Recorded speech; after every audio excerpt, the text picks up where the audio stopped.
कितना दहेज देने के बाद एक बाप को इस चीज की गारंटी मिलती है कि उसकी बेटी ससुराल में जिंदा रहेगी? Gold, cash, luxury car. आज 2026 में भी बेटियां जिंदा जलाई जा रही हैं, पीटी जा रही हैं, मार दी जा रही हैं। मैं अपने शूज तो ले लूं। कैसे है मेरे शूज? लगी मुझे पोटली, मुझे दूल्हे बोले गया तो मैं 25 साल की दीपिका नागर और 21 साल की पलक रजक दोनों ने ही अरेंज मैरिज की थी और अपनी शादी में बेहद खुश थी। लेकिन कुछ ही महीनों बाद इनकी ससुराल में इतनी खौफनाक तरीके से मौत हो जाती है कि पोस्टमार्टम रिपोर्ट देखकर ये डॉक्टर भी नहीं समझ पाए कि कोई इंसान इतना जालिम कैसे हो सकता है। दीपिका ने मरने से 30 मिनट पहले अपने पापा को लास्ट टाइम कॉल किया था। पापा, मुझे बहुत बुरी तरीके से मारा है। उसके बाद जो हुआ वो किसी भी हॉरर स्टोरी से कम नहीं था। ये दीपिका की आखिरी तस्वीरें हैं जिसे देखकर आप समझ सकते हो कि वो मरने से पहले किस दर्द से गुजरी होगी। इसकी बॉडी पर इतनी इंजरीज थी जैसे किसी इंसान को नहीं, जानवर को टॉर्चर किया गया हो। पीठ पर रॉड से वार किया गया, चेहरे पर मुक्के और पूरी बॉडी पर कट के मार्क्स थे। पोस्टमार्टम रिपोर्ट में जो लिखा था, अगर आप वो सुनोगे तो मजबूर हो जाओगे ये सोचने पर कि सिर्फ पैसे के लिए कोई इतना जालिम कैसे हो सकता है। दूसरी तरफ थी 21 साल की पलक रजक, जिसकी शादी को अभी सिर्फ कुछ ही दिन हुए थे, लेकिन ससुराल वाले 50 लाख रुपया कैश और एक लग्जरी कार की डिमांड कर रहे थे। और जब डिमांड पूरी नहीं हुई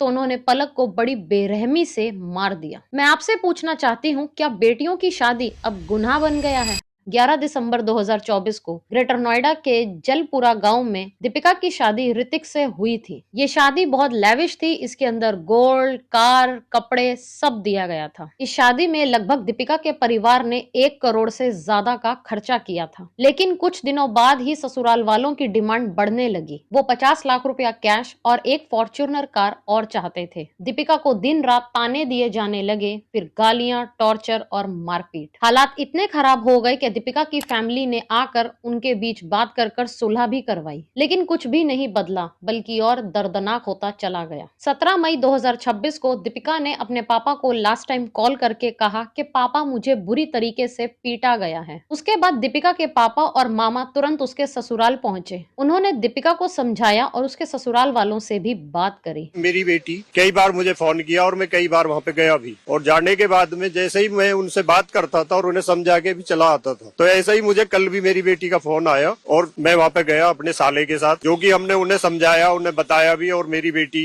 से भी मैंने बात की कि बेटा ऐसा नहीं है, अपने जैसे भी अपने घर को चलाओ। और फिर वो वापस घर लौट आए। उन्हें जरा भी अंदाजा नहीं था कि ये वो आखिरी बार था जब उन्होंने अपनी बेटी को जिंदा देखा था। उसके ससुराल से निकलने के सिर्फ 30 मिनट बाद ही उसके ससुर का कॉल उसके पापा को जाता है कि आपकी बेटी छत से गिर गई है। दीपिका के पापा तुरंत शारदा हॉस्पिटल पहुंचे, लेकिन वहां जो उन्होंने देखा वो किसी भी बुरे सपने से कम नहीं था। उनके ससुराल से निकलते ही दीपिका को फिर से बुरी तरीके से पीटा गया था। उसके चेहरे पर 12 सेंटीमीटर जितना लंबा गहरा घाव था। कोहनी पर मतलब फोराम पर भी काफी निशान थे, जैसे उसने अपने आप को बचाने की पूरी कोशिश करी हो। राइट थाई पर 38 सेंटीमीटर जितना लंबा और 14 सेंटीमीटर जितना गहरा घाव था, मानो उसे कस कस के लाते मारी गई हो। सिर्फ बाहर से नहीं, अंदर से भी उसकी बॉडी टूट चुकी थी। स्कल फ्रैक्चर, ब्रेन में ब्लड क्लॉट था, पसलियां टूट चुकी थी, लिवर, किडनी और लंग्स अंदर ही अंदर फट चुके थे।